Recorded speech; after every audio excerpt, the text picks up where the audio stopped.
वो चर्चा में जैसे जैसे आगे बढ़ते जाएंगे हम सभी का स्थिति भी बहुत उच्च अवस्था में जाएगा।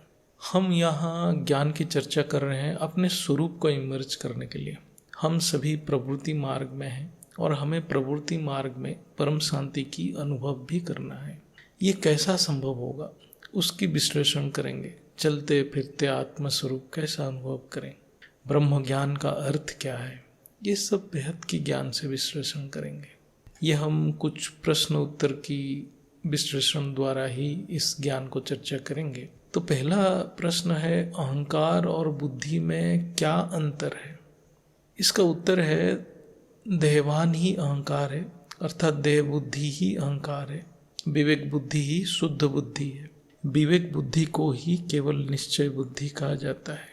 जो बुद्धि से केवल चेतनत्व को अनुभव होता है वही विवेक बुद्धि है, अन्यथा हम देह बुद्धि में ही रहते हैं। विवेक बुद्धि अहंकार से परे है।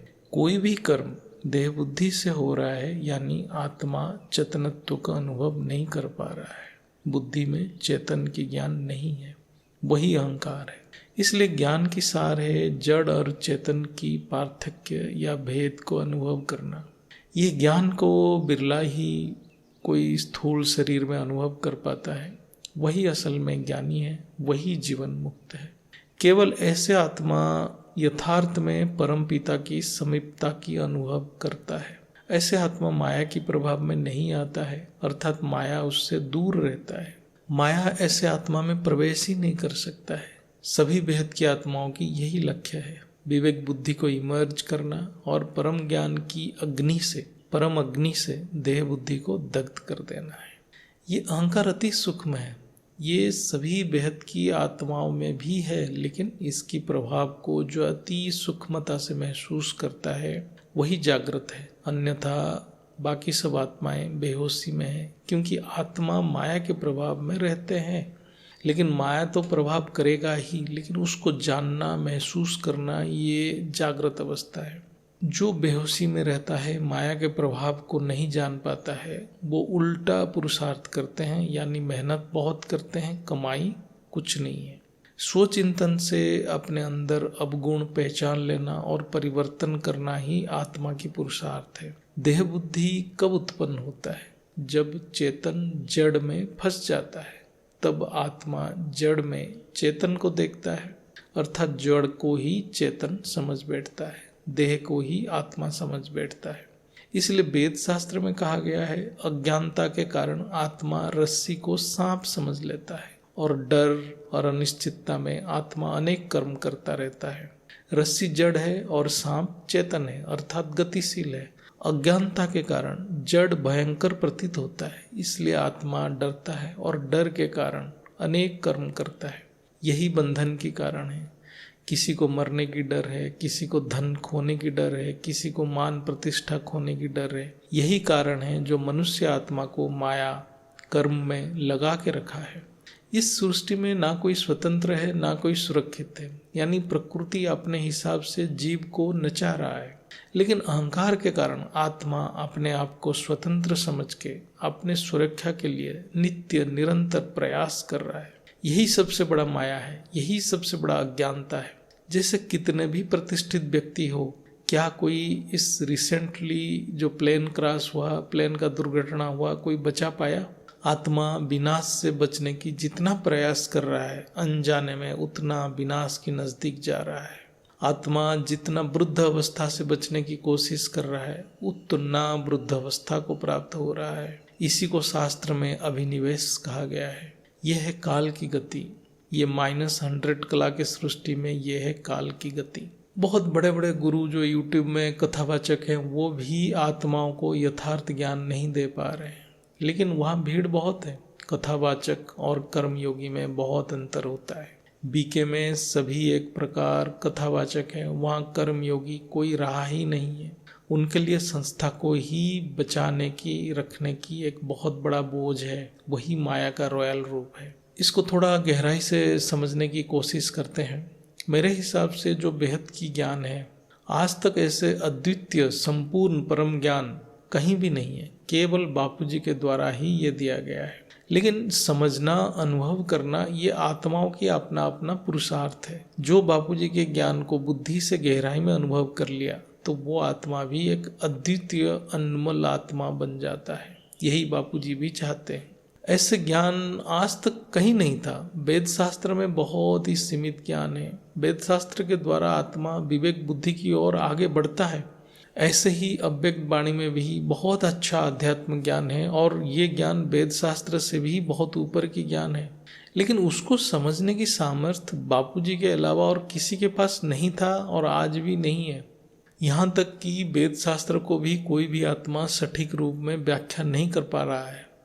एक वेद शास्त्र की व्याख्याकार कारण शरीर को ही व्याख्या करने में असमर्थ है, क्योंकि बापूजी के अलावा किसी के पास आत्म स्वरूप की अनुभूति नहीं है। इसलिए बापूजी हर ज्ञान को, गहरा ज्ञान को अति सहज शब्द से, सरल शब्द से समझा देते हैं। जब अव्यक्त वाणी को पढ़ा तो उससे ऐसे बातें उस समय लिखा गया है जब उस बात की कोई महत्व नहीं था। उसका असली मतलब आज के समय में सटीक रूप में बैठ रहा है। कुछ बातें साल 1982 में लिखा है, लेकिन वो आज के समय में उपयुक्त है। अव्यक्त वाणी को वो समझ पाएगा जो बापूजी के ज्ञान और वेद शास्त्र को समझाए, अन्यथा नहीं। अव्यक्त वाणी में एक स्थान पर लिखा है, व्हाइट हाउस लाइट हाउस के सामने झुकेगा। इसका अनेक मतलब निकलेगा, मैं सिर्फ एक ही व्याख्या कर रहा हूँ। लाइट हाउस अर्थात ज्ञान रूपी प्रकाश की घर, ये है भारत। शास्त्र के हिसाब से भी भारत को ज्ञान की घर कहा गया है। ज्ञान से ही तत्वों की भारीपन खत्म हो जाता है। इसलिए बापूजी कहते हैं भारत का अर्थ है भार रहित तत्व। व्हाइट हाउस कहाँ है वो सबको पता है, वो है यूनाइटेड स्टेट्स ऑफ अमेरिका, जहाँ उनके प्रेसिडेंट रहते हैं। आज अमेरिका एक सुपर पावर है। 1982 में अमेरिका ऐसा एक सुपर पावर था, उसको कोई झुका ही नहीं सकता है, और वो भी भारत झुकाएगा वो कभी सोच ही नहीं सकता है 1982 में। लेकिन आज ऐसी परिस्थिति है, अमेरिका भारत के सामने झुक रहा है और बाद में और भी झुकेगा। ये बात 1982 में लिखा है। उस समय ये बात कोई कल्पना भी नहीं कर सकता है, आज वो हो रहा है। वही 1982 के एक अव्यक्त वाणी में बहुत स्पष्ट शब्द में लिखा है, भारतवासी उनमें भी बाप दादा को आबू निवासियों पर ज्यादा तरस है, जो पास होते हुए भी परखने की आंख नहीं है। परखने की आंख से अंधे रह गए हैं ना। ऐसे बच्चे को देख तरस तो आएगा ना। इसका क्या अर्थ है? माउंट आबू में जो बीके वाले बैठे हैं वो बेहद की बाप को ज्ञान से पहचान नहीं पाएंगे। ये 14/3/1982 की अव्यक्त वाणी में लिखा गया है। इसका अर्थ आज समझ आ रहा है, अर्थात 2024-25 में जो बेहद की बाप बुला रहे हैं बीके की आत्माओं को, और वो आत्माएं अनजान बने हुए हैं। और यहाँ पर पर्टिकुलरली लिखा है कि जो आबू में बैठे हैं, जो संस्था में बैठे हैं, वो सारे गड़बड़ कर रहे हैं। यही है आत्मा की अहंकार, सामने रहते हुए भी नहीं देखना। ये है ज्ञान से अंधे, बुद्धि से अंधे। ये है संस्था की माया। और वहाँ भी बेहद की बाप के नाम पे संस्था चल रहा है, शिव बाबा के नाम पे संस्था चल रहा है, लेकिन वो भी माया के बंधन में फंसे पड़े हैं। इसलिए अव्यक्त वाणी किसके लिए था ये समझना जरूरी है। केवल उनके लिए जो बेहद की बाप को पहचाना है। वेद शास्त्र भी किसके लिए है? जो केवल बेहद की बाप को पहचाने हैं। वेद शास्त्र भी कोई साधारण आत्मा समझ नहीं पाएगा जो बेहद की बाप को नहीं जानता है। जो दिन रात वेद शास्त्र का अध्ययन कर रहे हैं उनको भी वेद शास्त्र समझ नहीं आता है। सभी ज्ञान की सार है बेहद की बाप, बेहद की बाप की पहचान। वेद शास्त्र की मूल अर्थ भी बापूजी के द्वारा ही प्रकट हुआ है। बापूजी धरती के ऊपर आना एक बहुत बड़ा चमत्कार है मेरे हिसाब से। मैं जब ये सब गहराई में सोचता हूँ, मुझे बापूजी के महानता का वर्णन करने के लिए शब्द नहीं मिलता है, अर्थात वो शब्द से परे हैं। अर्थात बापूजी की प्रशंसा या उपासना के लिए मेरे पास कोई शब्द नहीं है। तब मेरे अंतकरण भी निस्तब्ध हो जाता है, निसंकल्प हो जाता है। ऐसे लगता है मैं अनेक जन्मों से ज्ञान की भूखा था और ये मिल गया। और मैं योग में बापूजी को केवल अनंत धन्यवाद करता हूँ कि उन्होंने ये अनमोल रहस्य को कैसे हम सबके सामने अत्यंत सरल शब्द में प्रकट कर दिया है। बापूजी इस परम ज्ञान को इतने साधारण शब्द में प्रकट कर दिए हैं। यही सोच सोच के मैं बापूजी से जुड़ जाता हूँ। मैं जब सोचता हूँ कि मैं आज मनुष्य रूप में बापूजी के इस परम ज्ञान को ग्रहण करने में समर्थ हूँ, अर्थात प्रकृति की ऐसा संयोग और कृपा बना कि मुझ जैसे आत्मा बापूजी के इस ज्ञान को समझने में समर्थ हो रहा है, ये मेरे अनन्य भाग्य है और बापूजी से हर पल आभार प्रकट कर रहा हूँ। ये मेरे लिए एक बहुत बड़ा चमत्कार है, यही मेरे लिए योग स्थित अवस्था है। सच में देखा जाए तो मुझे योग की विधि ज़्यादा समझ नहीं आता, मैं सिर्फ बापूजी के ज्ञान और बापूजी के दिव्यता को ही ज्ञान से सोचता रहता हूँ और आश्चर्यचकित हो जाता हूँ, ये कैसे हो रहा है। इसलिए मैं कभी भी किसी को योग की विधि समझाने में असहजता महसूस करता हूँ। मेरे लिए ज्ञान की मनन ही योग है। मैं परमधाम नहीं देखा हूँ, लेकिन बापूजी के ज्ञान और स्वरूप में अत्यंत आकर्षण महसूस करता हूँ, यही मेरे लिए परमधाम है। बापूजी की स्वरूप ही मेरे लिए परमधाम है। इसलिए मैं केवल ज्ञान की चर्चा करता रहता हूँ। बीके में ये अव्यक्त वाणी या मुरली इसलिए दिया गया था केवल साकार बाप तक पहुँचने के लिए। परम ज्ञान की अनुभूति केवल साकार बाप की मिलन से ही हो सकता है, अन्यथा नहीं। बीके में कोई ज्ञान की कथा नहीं है, इसलिए मुरली की महत्व खत्म हो गया यदि आत्मा साकार बाप से मिल लिया। ज्ञान की अनुभूति तो साकार बाप से मिलने के बाद ही होगा, ये परम सत्य है। बाप ही सब कुछ कर रहा है। इसलिए एक बार आत्मा बाप के पास आ गया, चाहे बीके से हो या डायरेक्ट आए हो, सभी समान है। हर एक आत्मा बिरला है। जब मैं अव्यक्त वाणी पढ़ता हूँ तो मेरे मन में ये सोच आता है कि जब सब कुछ इसमें लिखा है तो क्यों बीके की आत्माएं साकार बाप के पास नहीं आ रहे हैं। इसका कारण है वो आत्माएं जड़ और चेतन की सूक्ष्म अंतर को नहीं समझ पा रहे हैं। इसका भी कारण है वो लोग वेद शास्त्र को झूठ मान लिए हैं। इस स्थूल शरीर में एक जीवात्मा के लिए मैं एक पॉइंट ऑफ लाइट हूँ, ये कहना और प्रत्यक्ष अनुभव करने में बहुत अंतर है। इसलिए बीके की आत्माएं धीरे धीरे समय के साथ अहंकार के प्रभाव में आए और माया में फंसते गए। ये भी शायद ड्रामा की पार्ट होगा।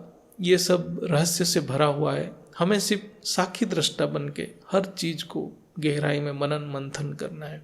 ये आज बीके की आत्मा वेद शास्त्र को झूठ कहने से वो मन बुद्धि संस्कार को भी समझ नहीं पा रहे। वो आत्मा एक बिंदी कह रहे हैं, लेकिन इसको अनुभव करने का सामर्थ्य भी नहीं है उनके पास। यही कारण है आज बीके की आत्माएं त्याग तपस्या के अर्थ को स्थूल में ले लिए और इतने त्याग तपस्या के बावजूद मृत्यु के बाद सूक्ष्म जगत में भी भटक रहे हैं। ये अनेक आत्माओं के साथ हो रहा है, केवल बीके की नहीं, इवन भक्ति मार्ग में भी हो रहा है। क्योंकि ज्ञान की सही परख नहीं होने से आत्मा जीवन मुक्ति को प्राप्त नहीं हो पाता है। असल में देखा जाए तो यदि आत्मा वेद शास्त्र की ज्ञान को नहीं समझेगा तो वो बापूजी के परम ज्ञान में पुरुषार्थ नहीं कर सकता है। ये मेरा अनुभव है, ये यहाँ धरती के नियम है। इसलिए ये वेद शास्त्र की ज्ञान को बापूजी ने अनंत भाई के द्वारा रात में जो 10 से 11 योग होता है उसके माध्यम से संपूर्ण रूप से दिए हैं। और उसी से मुझे भी प्रेरणा मिला कि वेद शास्त्र को पढ़ने के लिए। मैं भी पहले नहीं पढ़ा था। बापूजी ये जानते हैं बिना वेद शास्त्र की ज्ञान स्थूल शरीर वाला आत्मा में विवेक बुद्धि जागृत नहीं होगा। कितना भी पॉइंट ऑफ लाइट कहो या लाइट के सामने बैठो, कुछ नहीं होने वाला है। बापूजी की बात अलग है, वो तो स्वयं परमपिता है। वो मल्टीवर्स की उद्धार के लिए, केवल मल्टीवर्स के उद्धार के लिए धरती पे आए हुए हैं, समग्र सृष्टि के उद्धार के लिए आए हैं। वो अपने अनादि स्वरूप से अति अनायास कभी भी जोड़ सकते हैं। ये जो वेद शास्त्र में लिखा है जो शब्द है वो अचिंत्य है, वो स्वयंभू है, वो अद्वितीय है, ये सब बापूजी के लिए ही है। ये समझना बहुत जरूरी है, बुद्धि से समझना बहुत जरूरी है। जो ये बुद्धि से समझ भी गया वो जन्म मृत्यु की चक्र से निकल जाएगा। वो जीवन मुक्ति या मुक्ति किसी को भी प्राप्त करेगा, क्योंकि कोई भी आत्मा मुक्ति को भी प्राप्त नहीं हो रहा है इस धरती के ऊपर। और बुद्धि से जो बापूजी के ये दिव्य अवतार को समझ गया वो भी जन्म मृत्यु से मुक्त हो जाएगा। ये भी भगवत गीता में लिखा गया है। बीके आज के समय में सनातन ज्ञान से संपूर्ण रूप से विमुख हो चुके हैं। पहला तो वो वेद शास्त्र और पुराण इत्यादि को झूठ साबित कर रहे हैं, ये बहुत ही बड़ा विक्रम है। दूसरा, गृहस्थ आश्रम को भी बदनाम कर चुके हैं ब्रह्मचर्य और पवित्रता के नाम पर। सनातन ज्ञान के आधार है वेद शास्त्र और गृहस्थ आश्रम में दाम्पत्य जीवन में कर्मयोगी बन के रहना। सनातन से विमुख होने से आज बीके निराकार की उपासना कर रहा है और अपने आप को पॉइंट ऑफ लाइट सोच के ध्यान लगा रहा है। इससे आत्मा धीरे धीरे विधर्मी बनने लगे और ज्यादा माया में फंसने लगे। आज के समय में जो अन्य मजहब इत्यादि में निराकार की उपासना कर रहे हैं उनका क्या हाल है वो सब जानते हैं। जैसे जो आत्मा सारे जहां का नूर कह रहे हैं, गॉड इज लाइट कह रहे हैं, उनकी हालत क्या है? वो लड़ रहे हैं, वर्चस्व स्थापन करके लड़ रहे हैं, कैसे कैसे विक्रम कर रहे हैं, सभी देख रहे हैं। ऐसे विधर्मी आत्मा आज 3rd वर्ल्ड वॉर करने की तैयारी कर रहे हैं। ऐसे आत्मा केवल विनाश की संकल्प कर सकते हैं। ये सबको समझना बहुत जरूरी है। निराकार की उपासना करना कोई साधारण बात नहीं है। निराकार की उपासना करना बिना समझ के बहुत ही दुर्गति होता है। जब तक साकार बाप की पहचान और सहारा नहीं मिलेगा तब तक आत्मा को पावर नहीं मिलेगा। ऐसे में आत्मा निराकार की उपासना से अहंकार में फंस जाता है।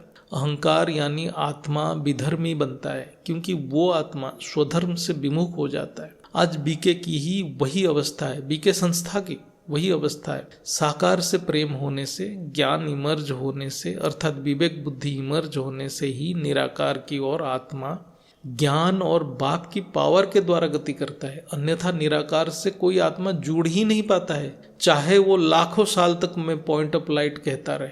इसलिए आज जैसे विधर्मी आत्माएं सबसे ज्यादा भूत प्रेत बन रहे हैं, ऐसे ही बीके भी संपूर्ण रूप से भूत प्रेत की प्रभाव में है। ये भी समझना बहुत जरूरी है। ये सब चर्चा की सारांश है कि जड़ चेतन की भेद के द्वारा ही आत्मा की बुद्धि साकार से निराकार की ओर गति करता है और तभी विवेक बुद्धि जागृत होता है और तभी आत्मा अहंकार से मुक्त होकर मायाजीत बनता है। यही एक ही विधि है।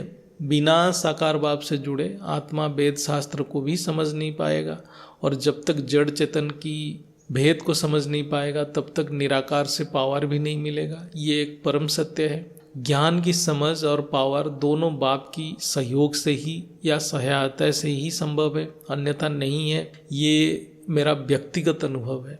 अहंकार ही अलबेलापन के कारण है, अहंकार ही पंच विकार के कारण है, सभी भोग की इच्छा के कारण भी अहंकार है, मोह के कारण भी अहंकार है। जहाँ अहंकार है ये पंच विकार एक साथ में रहेगा, यही माया का रूप है। जब तक अहंकार है आत्मा अलबेलापन, विकार, इच्छा, मोह से मुक्त हो ही नहीं सकता है, चाहे कितना भी कोशिश कर ले, कितना भी ज्ञान को स्थूल रूप में समझ ले, कितना भी अध्ययन कर ले। आज बीके में यही हालत है। इस मल्टीवर्स के मालिक जो 100 कला की पावर वाला एक आत्मा है वो भी ज्ञान के अभाव में अहंकार में आ गए हैं और मल्टीवर्स आज -100 कला की एक ब्लैक होल बन गया है।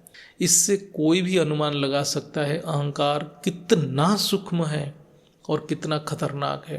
अहंकार हटते ही आत्मा अपने स्वरूप में स्थित हो जाता है। अहंकार अंतिम बाधा है सेल्फ रियलाइजेशन के लिए। देह बुद्धि दग्ध करना ही पड़ेगा। यहाँ याद रखना है, बुद्धि को दग्ध करना है, स्थूल देह को नहीं। मृत्यु के बाद स्थूल देह जल जाता है या दफन हो जाता है, लेकिन देह बुद्धि रहता है जो और एक नया देह की निर्माण करता है। इसलिए आत्मा मरने के बाद भूत प्रेत बनते हैं। जो पक्का सनातनी भक्ति मार्ग में है वो मोह से मुक्त हो जाते हैं, लेकिन ये विधर्मी और निराकार को उपासना करने वाले को मुक्ति नहीं मिलता है। अशरीरी की अर्थ है देह बुद्धि से मुक्त होना, देह बुद्धि की अर्थ है जड़ बुद्धि। यदि कोई हमें असम्मान कर रहा है तो वो हमारे शरीर को कर रहा है, आत्मा को नहीं, क्योंकि आत्मा ये सबसे परे है। इसलिए देह बुद्धि से केवल ज्ञान के मनन द्वारा और बेहद की बाप की पावर द्वारा ही मुक्ति मिलेगा। गृहस्थ आश्रम को त्यागने से देह बुद्धि से मुक्ति नहीं मिलता है। सबसे श्रेष्ठ त्याग है देह बुद्धि की त्याग। देह बुद्धि त्याग करते ही आत्मा हल्का हो जाता है और ऑटोमेटिक विवेक बुद्धि जागृत होता है। जब तक देह बुद्धि है हम तीनों गुणों के प्रभाव में रहते हैं। इसलिए ज्ञान में है केवल नॉलेज सुनना नहीं है, नॉलेज फुल बनना है। अर्थात ज्ञान मनन से ज्ञान को सबकॉन्शियस माइंड यानी अवचेतन मन में एब्जॉर्ब करते रहना है और ज्ञान को व्यवहार में प्रैक्टिकली लाना है, तभी देह बुद्धि त्याग होगा। देह बुद्धि ही अहंकार के कारण है। ज्ञानियों के देह बुद्धि अति सूक्ष्म रूप में रहता है। कुछ उदाहरण नीचे देते हैं। जैसे हम सभी YouTube वीडियो बना रहे हैं और हम सोच रहे हैं कि हमारा ज्ञान सबसे अच्छा है और हम चाहते हैं कि हमारा वीडियो ज़्यादा से ज़्यादा वायरल हो और हमारा प्रतिष्ठा बढ़े, तो ये देह बुद्धि है। हमारा पहचान बढ़े, ये भी देह बुद्धि है। यदि केवल हम ये संकल्प कर रहे हैं कि ये ज्ञान किसी एक खोजी आत्मा के पास पहुंच जाए, उसके जीवन परिवर्तन हो जाए, विश्व का कल्याण हो जाए, ये विवेक बुद्धि है। इसलिए हमें अपने आप को परखना है, हम कर क्या रहे हैं। दूसरा, जो ये सोच रहा है कि मैं बेहद की बाप का संतान हूँ, लेकिन अन्य आत्माएं साधारण हद की आत्माएं हैं, ये भी देह बुद्धि है। अर्थात अपने आप को दिव्य मानना, लेकिन अन्य आत्माओं को जड़ रूप में देखना, ये भी जड़ बुद्धि की प्रभाव है, ये अहंकार है, ये देह बुद्धि है। ऐसे हर परिस्थिति में अपने आप को जज करते रहना है, अपने बुद्धि के ऊपर अति सूक्ष्मता से टेंशन रखना है और देह बुद्धि को त्याग करते जाना है। तभी बाप का रूप इमर्ज होगा या पॉइंट ऑफ लाइट अनुभव होगा। नहीं तो पॉइंट ऑफ लाइट केवल शब्द में ही रहेगा। मैं बाप का रूप धारण कर लिया हूँ कहने से बाप का रूप धारण नहीं हो जाता है। क्या हमारा अंतःकरण इसके लिए तैयार है? क्या हम देह बुद्धि से संपूर्ण रूप से मुक्त हो गए हैं? ये प्रश्न अपने आप को पूछना है। ये अपने आप में शुद्ध बुद्धि से बहुत निष्ठापूर्वक और निरंतर देखते रहना है। ज्ञान से आत्मस्वरूप को कैसे अनुभव करें, ये दूसरा प्रश्न है। इसका उत्तर है, इसके ऊपर हम बहुत चर्चा किए हैं, बापूजी माँ जी भी बहुत इसके ऊपर समझाए हैं। ये ज्ञान का बेसिक है। इसको वेद, ये जो आत्मस्वरूप को वेद में तुरिया या तुरियातीत अवस्था कहा जाता है। ठीक है, वो तो शब्द है जिसको हम पहले भी चर्चा किए हैं कि जो जागृत, स्वप्न और सुषुप्ति से भी परे है। ये तुरिया अवस्था अर्थात अनकॉन्शियस या सुपर कॉन्शियस माइंड हमारे अंदर हर एक अवस्था की साक्षी है। अर्थात हम अपने मूल स्वरूप के समक्ष हर एक कर्म करते हैं। अर्थात जागृत, स्वप्न, सुषुप्ति आत्मा की मूल स्वरूप की विकृति है। यानी जो हमारा मूल स्वरूप को ये तीनों अवस्था विकृत कर देते हैं। हम विकृति को स्वीकृति देते हैं तो माया में फंस जाते हैं। इसलिए बुद्धि पे अटेंशन रखना है। इस समझ को हमें हर पल याद रखना है। तब हम अनुभव करेंगे कि हमारा स्थूल, सूक्ष्म और कारण शरीर भी मूल स्वरूप की प्रतिबिंब है। हम प्रतिबिंब से परे वो प्रकाश को अनुभव करना है जिसके सहारे सभी प्रतिबिंब बन रहा है। वो परम प्रकाश जिसके सहारे सभी प्रतिबिंब बन रहा है। जागृत में स्थूल शरीर को हम स्वीकृति देने से स्थूल कर्म में उलझ जाते हैं। स्वप्न में सूक्ष्म शरीर को स्वीकृति देने से हम सूक्ष्म दृश्य में उलझ जाते हैं या अपनी सोच में फंस जाते हैं। और सुषुप्ति में ये दोनों शरीर कारण शरीर में विलीन हो जाता है, तो बुद्धि मूल प्रकृति में विलीन हो जाता है। अर्थात ये तीनों शरीर से परे एक ऐसा कुछ है जिसको हम चेतन कहेंगे, जिसके उपस्थिति में हर एक क्रिया हो रहा है, जिसके उपस्थिति में हर क्रिया हो रहा है। वो चेतन से भरा अवस्था हर एक क्रिया की केवल साक्षी है। हर एक परिस्थिति से वो संपूर्ण निर्लिप्त है। वही हमारा मूल स्वरूप है। अर्थात हमें वो अपना मूल स्वरूप को ही स्वीकृति देना है। ये विकृत स्थिति को स्वीकृति नहीं देना है। स्वीकृति आत्मा देता है। अर्थात हमें ये सोचना है कि जिसके उपस्थिति में हम हर कर्म कर रहे हैं वो स्वयं मैं ही स्वयं हूँ। वही आत्मा, वही परम प्रकाश है जिस प्रकाश में ही सभी कुछ हो रहा है। वही मैं स्वयं हूँ जो हर एक प्रतिबिंब का कारण है, हर एक शरीर की साक्षी है, हर एक क्रिया की साक्षी है। लेकिन मैं स्वयं ये सबसे निर्लिप्त हूँ। जैसे सूर्य की किरण में धरती में हर एक क्रिया हो रहा है और सूर्य की किरण हर एक घटना या क्रिया की साक्षी है, लेकिन सूर्य की किरण कोई प्रतिक्रिया नहीं कर रहा है। सूर्य की किरण की उपस्थिति हर एक दृश्य दिख रहा है। ऐसे मैं स्वयं प्रकाश स्वरूप हूँ जिसके उपस्थिति में सब कुछ हो रहा है। ये हम चलते फिरते महसूस करते रहेंगे तो ये हमारे स्थिति को अच्छा करता रहेगा, शुद्ध करता रहेगा। ये आत्मस्वरूप की अभ्यास को बढ़ाएगा और बुद्धि को सूक्ष्म भी करेगा। ये प्रकाश स्वरूप को ज्ञान बुद्धि यानी विवेक बुद्धि से देखते रहना है और ये अनुभव करना है ये प्रकाश स्थिर है, निश्चल है, सर्वव्यापी है। इसमें कोई क्रिया ही नहीं है और ये प्रकाश की मूल स्रोत परमपिता बेहद की बाप ही है। मैं परमपिता की अंश हूँ। मैं स्वयं हर एक अवस्था और दृश्य की साक्षी हूँ। कोई भी परिस्थिति में विचलित ना हो, इस अवस्था को अनुभव करते रहने की प्रयत्न करते रहना है। यहाँ और एक बात याद रखना है, प्रकाश जितना सत्य है प्रतिबिंब भी उतना सत्य है। प्रतिबिंब यानी शरीर को माया इसलिए कहा जाता है क्योंकि वो परिवर्तनशील है, लेकिन परम प्रकाश अपरिवर्तनीय है। जो माया को मिथ्या समझेगा वो माया में फंस जाएगा, क्योंकि माया ही ब्रह्म की अंश है जैसे आत्मा है। लेकिन माया परिवर्तनशील है, इसलिए माया को उतना ही रेस्पेक्ट देना है जितना आत्मा को। इसलिए हर एक आत्मा को अपने नित्य नियत गृहस्थ कर्म जैसे ऑफिस, बिजनेस या घर की काम कुछ भी त्याग करने की जरूरत नहीं, अन्यथा आत्मा माया में फंस जाएगा। अर्थात ये सब क्रियाएं को साखी भाव से, सूक्ष्म बुद्धि से देखना बेहद की आत्माओं की तपस्या है।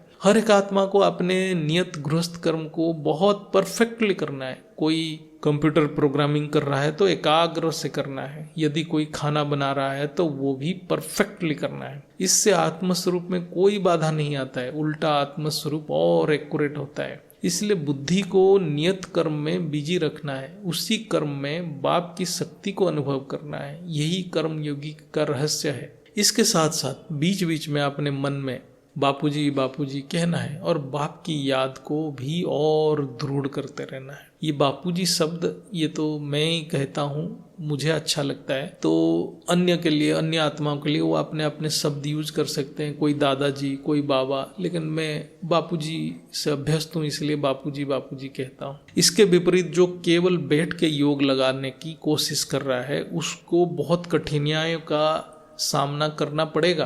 अर्थात कर्म योगी बहुत आसान है, बैठ के समाधि में योग लगाना बहुत कठिन है। जैसे जैसे आत्मा में निश्चय बुद्धि और एकाग्रता बढ़ेगा तब ये सर्वव्यापक प्रकाश को समेट लेने की सामर्थ्य विकसित होगा। तभी मैं एक पॉइंट ऑफ लाइट हूँ ये अनुभव होगा और मेरे चारों ओर परम शांति रूपी संकल्प को बुद्धि रूपी टीवी में देखने की अभ्यास बढ़ेगा। अपने आप को परमपिता के अंदर ही देखना है और हमारे अंदर परमपिता की शक्ति को अनुभव करना है। ये स्थिति में ऐसा महसूस करना है जैसे कि मैं यहाँ रहते हुए परम धाम को बुद्धि से महसूस करना हूँ। ये सब बुद्धि से ही होगा। बुद्धि मतलब ज्ञान। जितना निश्चय होगा बुद्धि में निर्णय शक्ति की उतना स्पष्टता बढ़ेगा। इस प्रकार बुद्धि को ज्ञान की मनन करते रहना है। इससे हम चलते फिरते बाप की याद में रहेंगे। इसलिए ज्ञान में है अपने ऊपर अटेंशन रखना है। यदि हम देह बुद्धि में जा रहे हैं तो उसी क्षण लौट आना है अपने मूल स्वरूप में, यही पुरुषार्थ है। ऐसे ज्ञान के पॉइंट से अपने स्वरूप को इमर्ज करते रहना है। अपने स्वरूप के साथ साथ बाप की स्वरूप भी इमर्ज हो जाएगा, अपने आप होगा। तभी हम कह सकते हैं हम सब बाप समान बनने की पुरुषार्थ कर रहे हैं। ये तो मैं अपने हिसाब से एक इमेजिनेशन की उदाहरण दिया, सभी अपने अपने समझ के हिसाब से कर सकते हैं जैसे उनको उचित लगे। ज्ञान से अपना कल्पना शक्ति से बाप की याद को बढ़ाते रहना है और आगे बढ़ते रहना है, क्योंकि बापूजी के ज्ञान अनंत है। सब अपने अपने हिसाब से सोच सकते हैं। मैं तो यहाँ पर एक उदाहरण दिया। तीसरा प्रश्न, विकार कैसे उत्पन्न होता है? उत्तर, हर एक विकार के कारण अहंकार है और अहंकार के कारण देह बुद्धि है। देह बुद्धि के कारण है अज्ञानता। कर्म आत्मा को नहीं बांधता है, देह बुद्धि बांधता है, अज्ञानता बांधता है। कर्म कभी बंधन नहीं बनाता। अज्ञानता से कोई भी कर्म बंधन बनता है। बेहद की बाप भी कर्म कर रहे हैं, वो नित्य मुक्त हैं। ऐसे ही हमें बनना है। यही ज्ञान की सार है, यही है बाप समान बनने की पुरुषार्थ। अहंकार से मुक्ति केवल ज्ञान द्वारा ही संभव है, वो भी परम ज्ञान जो बेहद की बाप दिए हैं, बापूजी दिए हैं। केवल बेहद की परम ज्ञान द्वारा ही पुरुष और प्रकृति की मूल स्वरूप की प्रत्यक्षता हो सकता है। इवन कितना भी वेद शास्त्र पढ़ो, प्रत्यक्षता नहीं होगा पुरुष प्रकृति की भेद, वो अति सूक्ष्म है।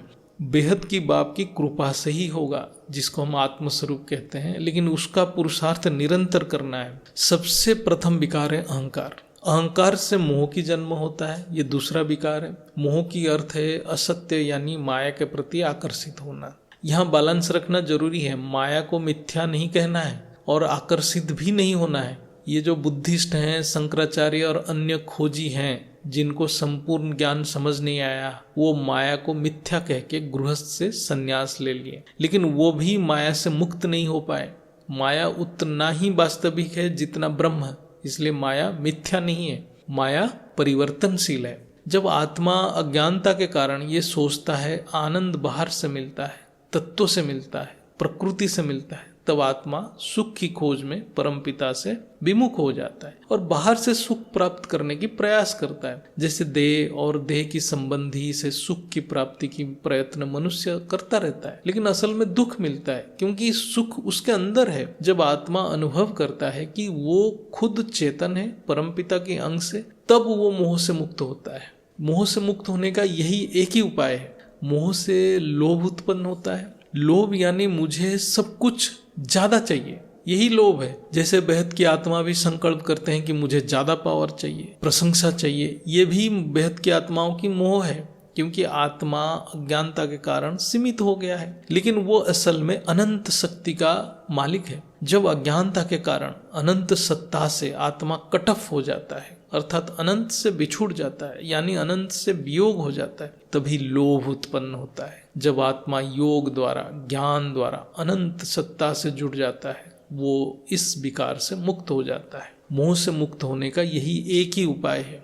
लोभ से काम वासना जागृत होता है, अर्थात आत्मा में भोग प्रवृत्ति या भोग की संकल्प लोभ से ही उत्पन्न होता है। यही कारण है मन की गति अति तीव्र होने लगता है, इससे मन विकृत हो जाता है। यह अवस्था आत्मा को तमो की ओर ले जाता है, अंधकार की ओर ले जाता है। जब आत्मा में काम वासना इत्यादि उत्पन्न हो रहा है, इसका मतलब आत्मा में बहुत डैमेज हो गया है। काम वासना अर्थात आत्मा अज्ञानता की चरम सीमा पे है। चंचल मन अंतकरण में उद्वेग उत्पन्न करता है और आत्मा अशांत हो जाता है और अति कष्ट अनुभव करता है। काम वासना से हम अपने आप को कष्ट देते हैं, ये समझना जरूरी है। अपने आप को भी कष्ट देना भी हिंसा है। अहिंसा की असली अर्थ है न अन्य आत्मा को न खुद को कष्ट देना, तभी हम डबल अहिंसक बनेंगे। तो यहाँ से हम पता कर सकते हैं कि हम काम वासना से कैसे मुक्त हो सकते हैं, कि उसका कारण जानेंगे तब हम मुक्त हो पाएंगे। क्योंकि काम वासना हमें आनंद नहीं दे रहा है, हमें कष्ट दे रहा है,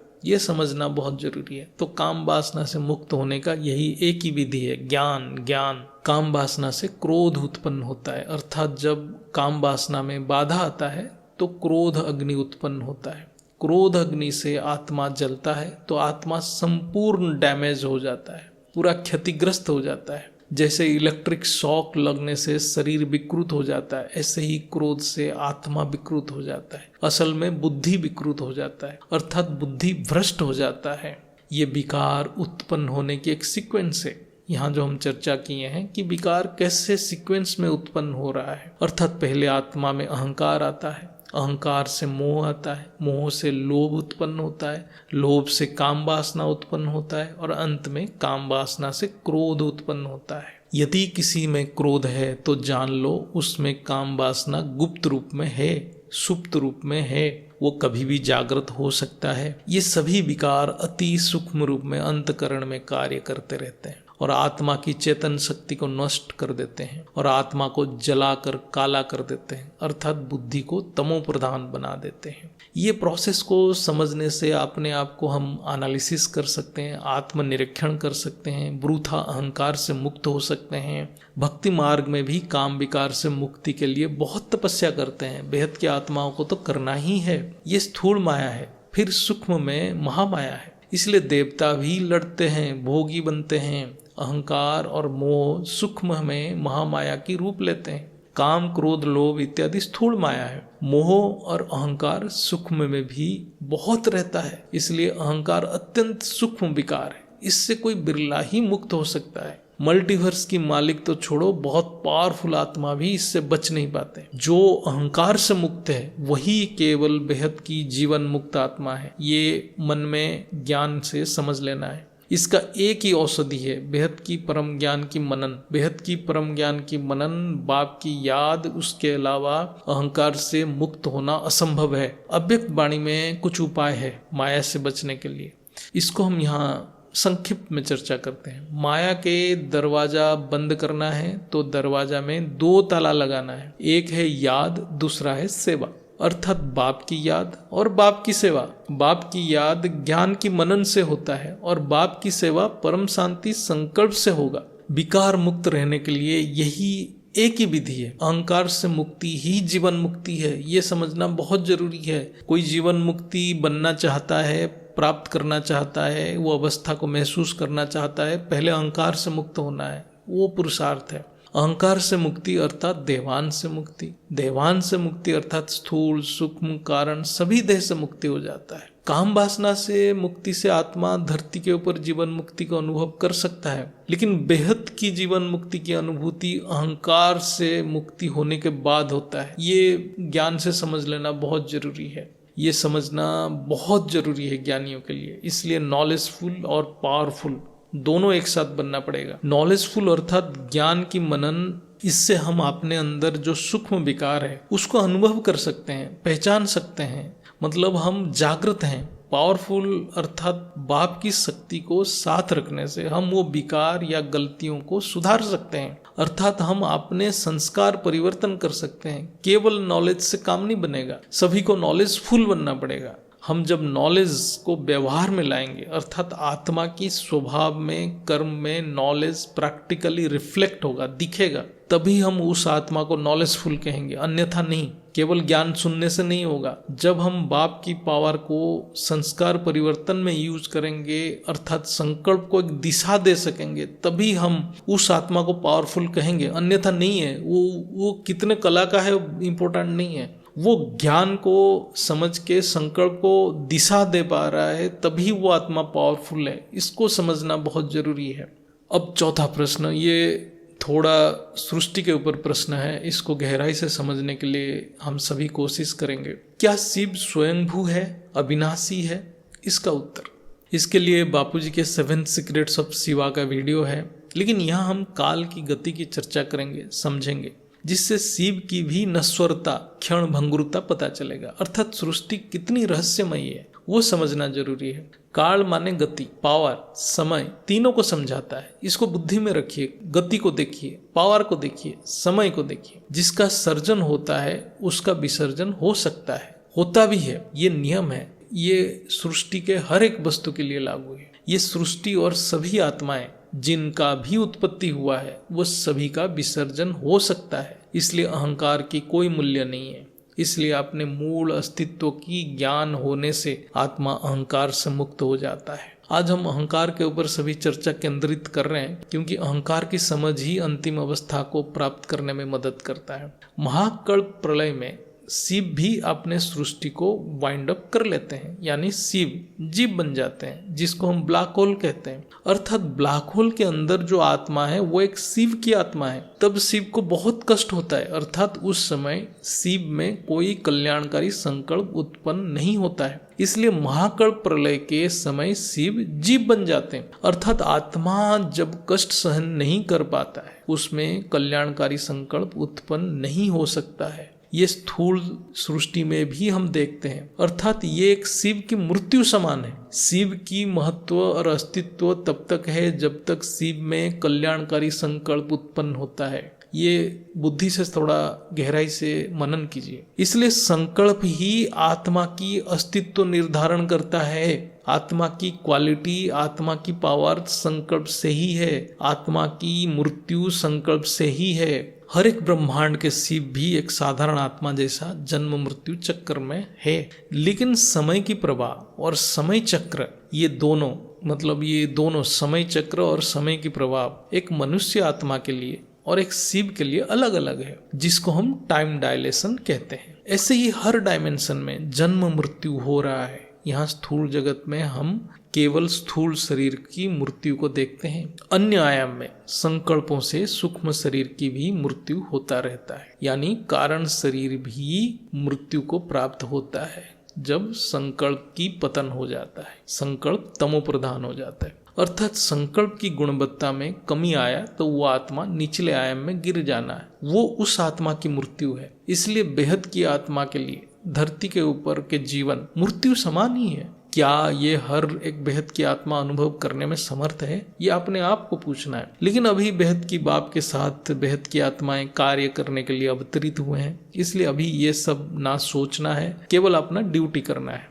जैसे एक साधारण आत्मा महाकल्प प्रलय के समय मुक्त हो जाता है, ऐसे ही एक शिव भी मुक्ति को प्राप्त होता है जब महाकाल प्रलय, अर्थात जब महाशिव अनंत कोटि ब्रह्मांड को अपने अंदर एब्जॉर्ब कर लेते हैं, समा लेते हैं, तो अनंत कोटि शिव की अस्तित्व भी खत्म हो जाता है। फिर जब एक महाशिव अनंत कोटि ब्रह्मांड की सर्जन करते हैं तो अनंत कोटि नया शिव की सर्जन भी होता है। इसलिए महाकाल प्रलय के समय अनंत कोटि पुराने शिव की अस्तित्व ही खत्म हो जाता है। जब वो पुराने शिव ही नहीं रहे तो क्या ड्रामा रिपीट हो सकता है? ये ज्ञान की गहराई है। इसको मनन करने से हमें भी पता चलेगा कि 5000 साल ड्रामा रिपीट होना कितना असत्य, झूठ ज्ञान है।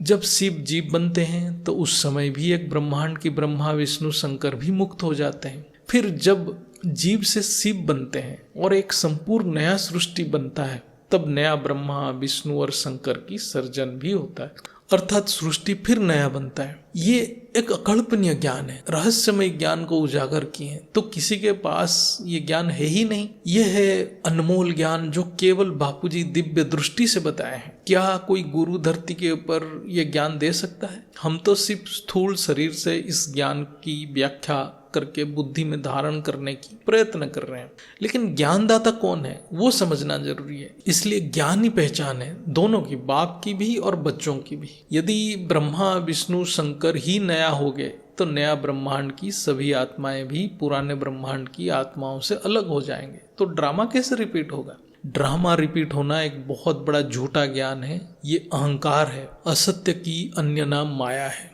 इसलिए आज बीके घोर माया में फंसा पड़ा है। जो माया में है उसका उस आत्मा की क्या गति होगा, ये तो वेद शास्त्र में भी है। जब हम इस विषय की और गहराई में चर्चा करते हैं, जब शिव पहला संकल्प किए होंगे, क्या उनको ज्ञात होगा कि उनकी बनाई हुई सृष्टि इतना तमो प्रधान हो जाएगा कि सृष्टि की विसर्जन करना पड़ेगा? ज्ञान के हिसाब से मन बुद्धि संस्कार के बिना कोई संकल्प उत्पन्न हो ही नहीं सकता। इसका मतलब शिव भी संस्कार के प्रभाव में है, संस्कार के बस में रहते हैं। शिव की इस अवस्था में मन बुद्धि संस्कार को निराकारी मन बुद्धि और संस्कार कहा जाता है। ये संकल्प में इतना शक्ति है कि वो एक नया ब्रह्मांड की सर्जन करते हैं, अर्थात ये ब्रह्मांड ही शिव का मन की स्वरूप है। ये ब्रह्मा विष्णु शंकर सभी शिव का मन का स्वरूप है।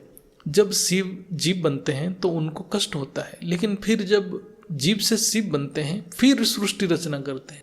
यहाँ पर हमें सोचना है क्यों वो फिर सृष्टि रचना करते हैं, जब उनको पता है कि ये सृष्टि की पतन होता है और उनको भी जलन होता है, उनको भी कष्ट होता है, मृत्यु समान अनुभव होता है, वो खुद जीव बन जाते हैं, तो क्यों बनाते हैं वो सृष्टि? इसका उत्तर है, एक शिव भी अपने संस्कार से सर्जन करने के लिए मजबूर हैं। संस्कार अति सूक्ष्म है, शिव को भी कर्म करने में मजबूर कर देता है। धरती के ऊपर आत्माओं की क्या चर्चा करना है, आज जो गुरु गोसाई बैठे हैं वो सभी अपने अपने संस्कारों के हिसाब से ज्ञान बांट रहे हैं, कर्म कर रहे हैं, बंधन बना रहे हैं।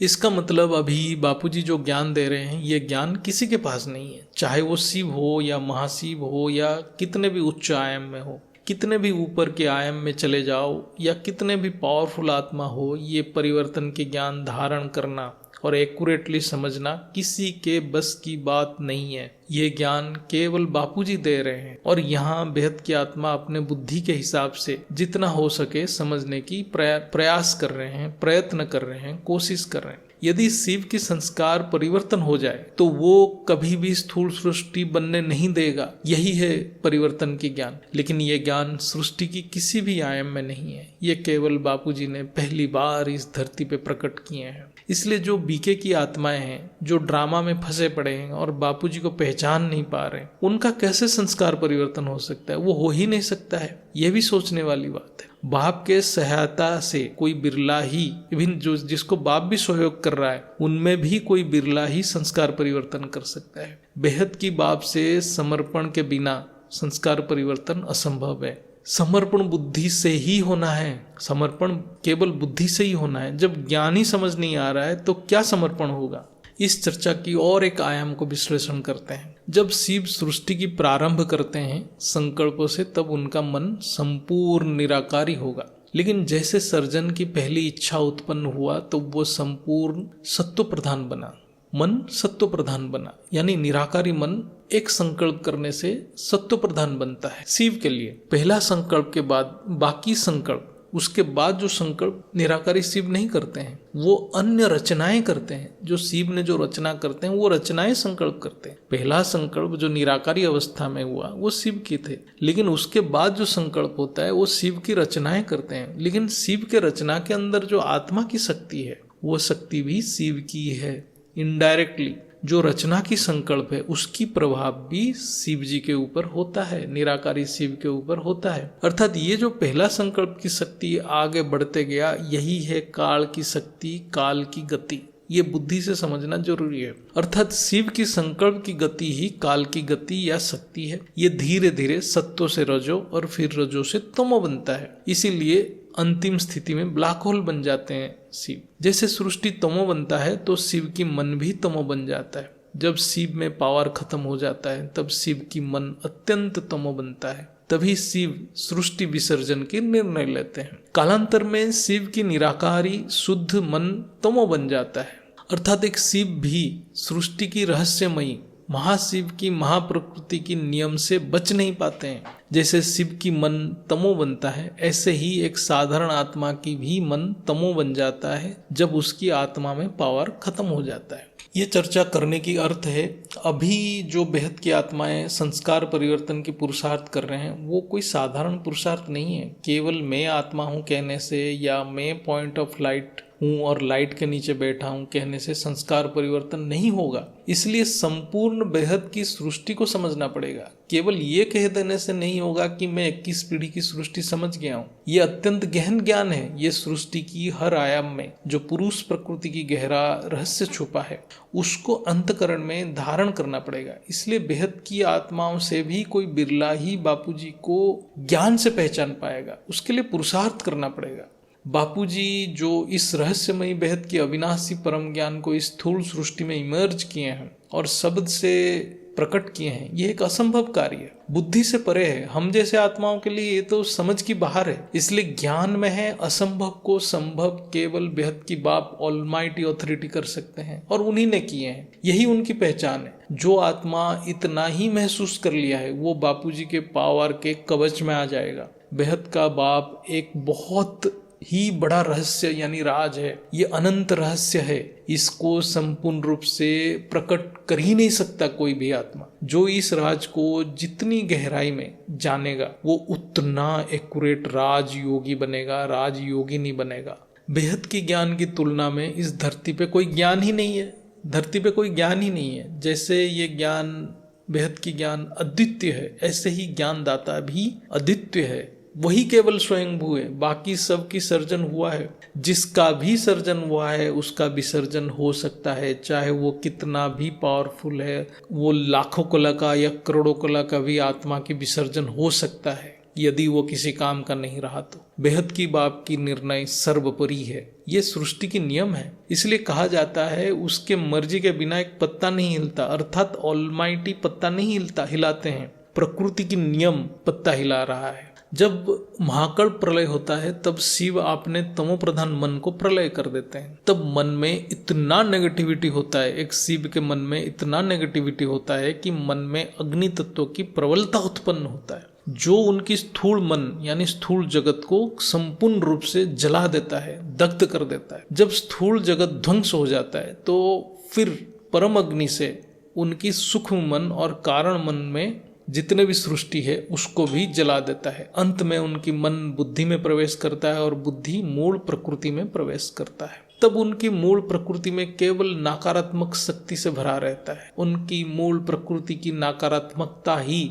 शिव को जीव बना देता है। इसलिए कोई अपने प्रकृति से अलग नहीं हो सकता है किसी भी कीमत में, किसी भी समय में। इसलिए अपने प्रकृति को शुद्ध रखना सभी रचना का स्वधर्म है। ये नियम है। बापूजी के ज्ञान वेद शास्त्र से परे की ज्ञान है। शास्त्र में भी जो समझ नहीं आता है मुनि ऋषि और साधक उसको नेति नेति कह देते हैं। शिव की मूल प्रकृति अपने शुद्ध रूप को तभी धारण करती है जब शिव महाशिव से पावर लेते हैं। इसलिए हर एक आत्मा अपने रचयिता के सहयोग के बिना, कनेक्शन के बिना जन्म मृत्यु से निकल ही नहीं पाएगा, चाहे वो कितना भी पुरुषार्थ कर ले धरती के ऊपर। इसलिए रचना की रचयिता के अलावा और कोई गति नहीं है। ये ज्ञान की सार है। संक्षिप्त में शिव की मन की गति काल की गति है। हर एक आत्मा की मन की गति उस आत्मा की समय निर्धारण करता है। ऐसे ही शिव की मन की गति एक ब्रह्मांड की समय निर्धारण करता है। अब आते हैं 5वां प्रश्न,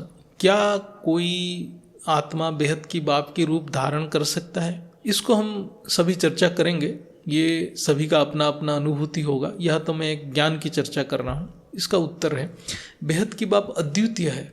उसके जैसा कोई है ही नहीं। उसके रूप को धारण करना असंभव है। जैसे बहुत आत्मा अभ्यास करते हैं, मैं बेहद की बाप की रूप धारण कर लिया हूँ, और सोचते हैं ये मेरी आत्म स्वरूप है। ये उनके लिए सच है, उनको जितना समझ है उतना धारण किए हैं। ये कहना और बुद्धि से अनुभव करने में भी बहुत पार्थक्य है। जो आत्माएं बेहद की बाप की साकार रूप को जानते हैं, उसमें भी ज्ञान से कितने जानते हैं वो महत्वपूर्ण है। बीके से जो आत्माएं आते हैं, अव्यक्त वाणी या मुरली के सहारे आते हैं, और वो बेहद की बाप की साकार रूप में निश्चय बुद्धि हो जाते हैं। और अन्य आत्माएं जो डायरेक्ट आते हैं, वो भी ज्ञान से विश्लेषण करके निश्चय बुद्धि हो जाते हैं। तो जो मुरली से निश्चय होते हैं और जो ज्ञान से निश्चय होते हैं, दोनों को बाप की पावर मिलता ही है, लेकिन जितना निश्चय होते हैं उतना मिलता है। एक बार आत्मा बेहद की बाप की साकार रूप को जान लिया तो वो सभी आत्माएं समान है, लेकिन ज्ञान की गहराई अथाह है, बेहद है। जिसकी जितनी ज्ञान है उतने परसेंटेज में बेहद की बाप की गुण उस आत्मा में दिखेगा। आत्मा बुद्धि से बेहद की बाप को कितना ज्ञान की गहराई में देख रहा है वो महत्वपूर्ण है। ये ज्ञान अव्यक्त है। वो पुरुषार्थी आत्मा खुद भी शब्द में अपना अनुभव बता भी नहीं सकता है, इसलिए ज्ञान अति गुप्त है। यदि कोई कह रहा है कि मैं बाप का रूप धारण कर लिया हूँ, वो उसकी अहंकार है। जब अहंकार संपूर्ण रूप से खत्म होगा तब आत्मा अशरीरी हो जाएगा, वाणी से परे चला जाएगा। अहंकार के लेस मात्र भी रहता है तो विवेक बुद्धि जागृत नहीं होता है, संपूर्ण रूप से इमर्ज नहीं होता है, इसलिए अनुभूति में निरंतरता नहीं रहता है। अर्थात लाइट कभी जलता है, यानी हम कभी जागृत होते हैं, कभी बुझता है, कभी सो जाते हैं। इससे बेहद की बाप की रूप धारण नहीं हो सकता है। जब बुद्धि द्वारा ज्ञान की मनन से बुद्धि अत्यंत शुद्ध हो जाता है और आत्मा बेहद की बाप की तीनों रूप को एक साथ अनुभव करता है, तो आत्मा अपने स्वरूप को और स्पष्ट रूप से देखने की प्रयास करता है। तभी बेहद की बाप की रूप खुद उस आत्मा को धारण करते हैं। ये बेहद की बाप के निर्णय है कि वो कौन सा आत्मा को धारण करेंगे। ये पुरुषार्थी आत्मा के निर्णय नहीं हो सकता है। पुरुषार्थी आत्मा सिर्फ पुरुषार्थ कर सकता है। इसलिए एक आत्मा कितना भी कह ले मैं बेहद की बाप के रूप धारण कर लिया हूँ, इससे कोई फर्क नहीं पड़ता। कोई आत्मा कितना भी कह ले एक बाप दूजा ना कोई, इससे कोई फर्क नहीं पड़ता, कोई फायदा भी नहीं है। बेहद की बाप निर्णय लेते हैं वो किस आत्मा को धारण करेंगे, क्योंकि किसमें कितना शुद्धता है, कौन अहंकार से मुक्त है, वो केवल बेहद की बाप को ही जानकारी है। हम सिर्फ अपने पुरुषार्थ, अपने संपूर्ण सामर्थ्य के हिसाब से ज्ञान योग में लग रहेंगे, ज्ञान योग में बुद्धि को लगा सकते हैं। इसके अलावा हमारे पास और कोई विकल्प ही नहीं है। कुछ वाक्य शब्द में कहना और वो शब्द या वाइब्रेशन की संकल्प से उत्पन्न होने में बहुत पार्थक्य है। इसको भी बुद्धि से समझना जरूरी है कि जो हम कह रहे हैं क्या वो संकल्प है हमारा। पुरुषार्थी आत्मा के पास फ्री विल है पुरुषार्थ करने की, अर्थात निरंतर अभ्यास करने की, लेकिन उसको क्या प्राप्ति होगा उसका निर्णय बेहद की बाप करते हैं। अंतिम स्थिति में जो आत्मा जितना शुद्धता को प्राप्त करेगा उसको बेहद की बाप की उतनी पावरफुल रूप धारण करेगा। इसलिए ज्ञान में कहा गया है आत्माएं नंबरवार हैं। प्रयत्न तो सभी आत्माओं को करते ही रहना है, रिजल्ट तो अंतिम घड़ी में निकलेगा। सभी आत्माओं को अपने आप को बेहद की आत्मा मान के पुरुषार्थ करना है। यदि वो बेहद की बाप से साकार में मिलन किए हैं तो सभी को अपने आप को बेहद की आत्मा मानना ही है। मेरे हिसाब से जो भी बापूजी को बेहद की बाप के साकार रूप में देख रहे हैं वो सभी बेहद की आत्मा ही हैं। सिर्फ पुरुषार्थ की गुह्यता को बढ़ाते जाना है।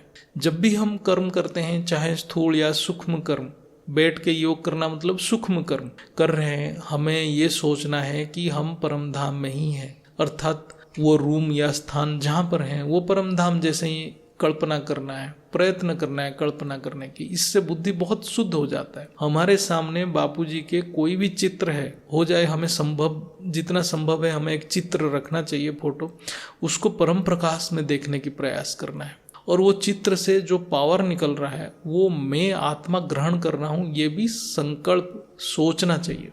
इसको अभ्यास करने से बुद्धि बहुत रिफाइन होता है, लेकिन जिसकी बुद्धि जितना निश्चय होगा उतना रिफाइन होगा। ये कल्पना करने या इमेजिन करने से बुद्धि के ऊपर कोई ज़्यादा प्रेशर नहीं पड़ेगा कि मैं परम धाम जा रहा हूँ, ग्रह नक्षत्र क्रॉस कर रहा हूँ। ये सब से हम मुक्त हो जाते हैं। हमें बहुत सहज रहना है। हमारे साथ बाप है, जहाँ बाप है वहाँ परम धाम है, और अंत में परम धाम धरती पे उतर आएगा। ये दृश्य के साथ परम शांति संकल्प भी चारों ओर फैल रहा है, ये भी बुद्धि से देखना है, संकल्प से अनुभव करना है। अहंकार यानी देहभान में आत्मा इस दृश्य को कल्पना करने में कठिन महसूस करता है, इसलिए जैसे जैसे अहंकार खत्म होता जाएगा, देहभान त्याग होता जाएगा, तब ये दृश्य को कल्पना करने में थोड़ा आसानी होगा, क्योंकि बुद्धि निश्चय होता जाएगा, क्योंकि विवेक बुद्धि जागृत होता जाएगा। इसलिए एक ही प्रयास सभी को करना है, हम सभी को करना है, अहंकार से मुक्त रहना है और हर पल शुभ चिंतन और शुभ चिंतक बनने की प्रयत्न करते रहना है।